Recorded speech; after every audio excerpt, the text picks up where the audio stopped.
আমি বিদেশি একটা প্রবাসী, সিঙ্গাপুর আছিলাম, এখনো আবার এই যে যাইমুগা, এবং এই বাসার মালিক উনিও প্রবাসী। এখন আমাদের উপরে যে এই অত্যাচার গুলা তারা বিভিন্ন ভাবে বিভিন্ন মানুষে আমার হুমকি ধমকি এটা এটা লাইন বন্ধ করে লেবু মাজাটা বন্ধ করছে। রাস্তাটা আস্তে পর্যন্ত লাইনটা এখন এই লাইনটা আমরা 17 বছর ধরে এই লাইনটা ইউজ করতেছি। তো এই পর্যন্ত কোনো সমস্যা হয়েছে না, এবং সবার পানি যাইতেছে সরকারি ড্রেন দিয়ে, এবং আশেপাশে সবার পানি এই রাস্তা দিয়ে যায়। এখন তারা আমগরে এটা দিত না, মানে তারা বলতেছে যে আমগরে এটা পার্সোনাল রাস্তা, আমরা এটা দিতাম না। তো আমি বলছি যে আমাদের তো কোনো সমস্যা না, কি সমস্যা কি? তারা সমস্যাও বলে না। তো এমনি অন্য লোকেরা কিছু কিছু লোকেরা বলতেছে মানে 2 লক্ষ টাকা দিতাম বা এই ধরনের, মানে তারা ইয়া করছে, কিন্তু টাকাটা দিমু কার কাছে বা এই ইয়া করছে। তো এখন আমি কোনো কাছে আমার এটি অনুরোধ, আপনারা দেখেন আইছেন, তাগর যদি কোনো ক্ষতি থাকে বা ক্ষতি হয় তাইলে তারা বলুক। এবং এই যে সবার ফানি যাই তারা আমগর 2জনই মনে করেন যে তারা দিত না, এরা তাগর কি সমস্যা এটা তো আর আমরা জানি না। 17 বছর ধরে এই লাইনটা মনে করেন যে কিলার, আমরা যে সময় প্রথম দেই এই লাইনটা তখন তো তাগর লগত যে কোনো একটা সমন করে আমরা দিচ্ছি লাইনটা, কিন্তু এতদিন পর্যন্ত কিছু হচ্ছে না। হঠাৎ করে তারা কি পরিস্থিতি তারা এই লাইনটা বন্ধ করার লেগে ইয়ে করতেছে। আপনাদের কাছে আমার অনুরোধ, আপনারা এটা দেখবেন, সঠিক বিচার করবেন। পানি কি খোলা ভাবে যায় না মাটির নিচ দেওয়া পাইপ দেওয়া, আমার সেফটি পাইপ দেওয়া, মানে সেফটি পাইপ দেওয়া। দেখুক তারা, যদি আপনারা আসেন দেখেন যে কোনো দিক দিয়ে কোনো লাইন টেন কোনো লিক আছে কিনা দেখেন। কিছু লোকে কইছে যে আপনারা কিছু টাকা দিয়ে দেন, কিন্তু টাকাটা দিই মুখার কাছে। এটাও আমি বলছি যে আমি জগরাতে যাইমু না। তারা যদি বলে যে হ্যাঁ 10জন লোক বসে যদি বলে যে না আমার এই টাকা দিয়ে দাও, তাহলে আমি আইন অনুযায়ী আমি দিতে বাধ্য, সমস্যা নাই। তারপর আমি জগরাতে রাজি না।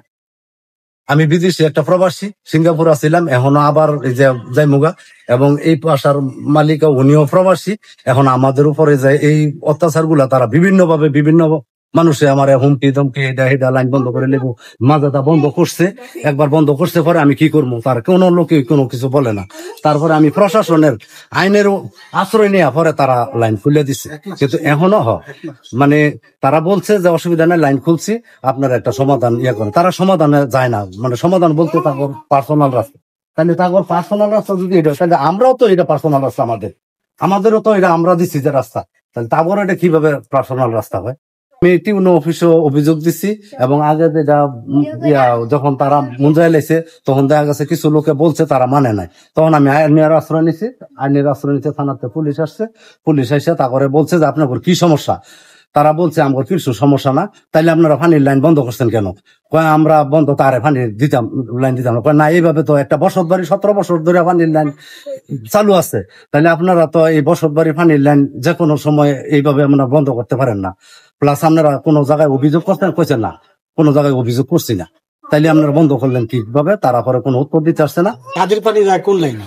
তাদের পানি এই লাইনে যায়, সবার পানি এই লাইনে যায়, এই সরকারি ড্রেনে সবার পানি যায়। আপনারা দেখেন ইয়া কইরা, যদি আমার একলা যদি পানি যেত আর ওনার যদি একলা পানি যেত, তাইলে আসলে বলতো সবার এই এরিয়ার ওই যে ভিতরে যারা আছে সবার পানিগুলো এই পার্শ্ববর্তী এই পাশের রাস্তার পানিগুলো সব এই ড্রেন দিয়া এই দিক দিয়ে পরে এই সরকারি জায়গার মধ্যে যায়। এই ময়লা কই যায়? এটা ডেঞ্জার জায়গা ফলায় দেয় নিয়ে, কিন্তু গরুর ময়লা না, গোবর ফলায়। আপনার পানিটা তো এই ড্রেনেই আসে না, বাসাবাড়ির পানি হেদিক দান ধরে হেদিক দে পারে জায়গা, বাসাবাড়ির পানি বাসাবাড়ির পানি হেদিক দে। এই ড্রেন আলাদা ড্রেন আছে? না না না, আলাদা না, এই ড্রেন আলাদা। এই ড্রেনটাই তো গেছে ওই দিক দিয়ে। লোকজন আছে না, বাবাই আছে, নেয় আছেন, তারা ব্যক্তি আছে না। আমার কোন আপত্তি কি?